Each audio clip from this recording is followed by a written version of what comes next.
திருப்பூர் கொங்கு நகர் விரிவு 3வது வீதியில் சாகர் பேக்கரியில் தமிழக அரசால் தடை செய்யப்பட்ட போதைப் பொருட்கள் விற்பனை.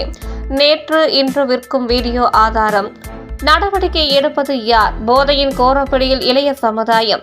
தமிழக முதல்வர் ஸ்டாலின் மருத்துவமனையில் இருப்பதால் அதிகாரிகள் ஆட்டம் அதிகரித்துள்ளதா? திருப்பூர் கொங்கு நகர் விரிவு 3வது வீதி சாகர் பேக்கரியில் தமிழக அரசால் தடை செய்யப்பட்ட குட்கா, ஆன்ஸ், கூலி போன்ற போதைப் பொருட்கள் தாராளமாக விற்கப்பட்டு வருகிறது. நடவடிக்கை எடுக்க வேண்டியது யார்? காவல்துறையா அல்லது உணவு பாதுகாப்பு துறையா? தட்டி கழிக்கும் அவலம். தமிழக முதல்வர் ஸ்டாலின் அவர்கள் மருத்துவமனையில் சிகிச்சை பெற்று வருவதால் காவல்துறையினர் மற்றும் அதிகாரிகள் தங்களது பணிகளில் அலட்சியம் காட்டி இஷ்டத்துக்கும் ஆட்டம் போட்டு வருகிறார்கள்.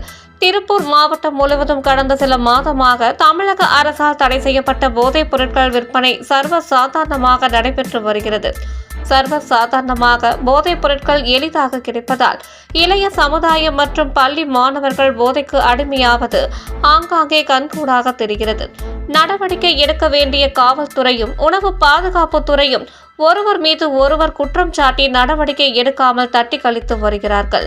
காரணம், திருப்பூரில் போதைப் பொருள் விற்கும் முக்கிய நபர்களின் லஞ்ச பணம் மற்றும் மேலிட செல்வாக்கே ஆகும்.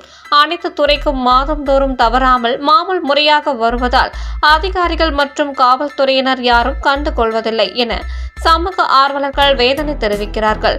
மேலும் திருப்பூர் கொங்கு நகர் விரிவு 3வது வீதி சாகர் பேக்கரியில் தமிழக அரசால் தடை செய்யப்பட்ட போதைப் பொருட்கள் விற்கப்படுவதை வீடியோவுடன் செய்தி வெளியிட்டும் இதுவரை காவல்துறையினரோ உணவு பாதுகாப்பு துறையினரோ சென்று சோதனையும் செய்யவில்லை, எவ்வித நடவடிக்கையும் எடுக்கவில்லை. தொடர்ந்து இன்றும் எவ்வித அச்சமும் இன்றி தைரியமாக சர்வசாதாரணமாக தமிழக அரசால் தடை செய்யப்பட்ட போதைப் பொருட்கள் விற்பனை தங்கு தடையின்றி நடைபெற்று வருகிறது.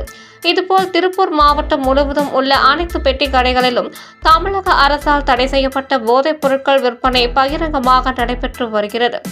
இதனால் வருங்கால இளைய சமுதாயத்தினர் போதையின் கோரப்பிடியில் சிக்குவது உறுதியாகிவிட்டது. நடவடிக்கை எடுக்க வேண்டிய அதிகாரிகள் கை கட்டி வேடிக்கை பார்ப்பது, போதைப் பொருட்கள் விற்கும் ஆசாமிகளிடம் இருந்து வரும் லஞ்ச பணத்திற்கா அல்லது உயர் அதிகாரிகள் மற்றும் அரசியல்வாதிகளின் அழுத்தம் காரணமா என சமூக ஆர்வலர்கள் கேள்வி எழுப்புகிறார்கள்.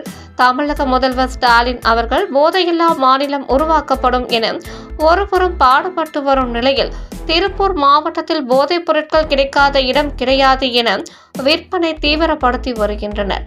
போதைப் பொருட்கள் விற்கும் ஆசாமிகள் இதனால் வருகின்ற தமிழக சட்டமன்ற தேர்தலில் ஆளும் திமுக கூட்டணிக்கு மிகப்பெரிய பாதிப்பை ஏற்படுத்தும் என உடன்பிறப்புகள் வேதனை தெரிவிக்கிறார்கள்.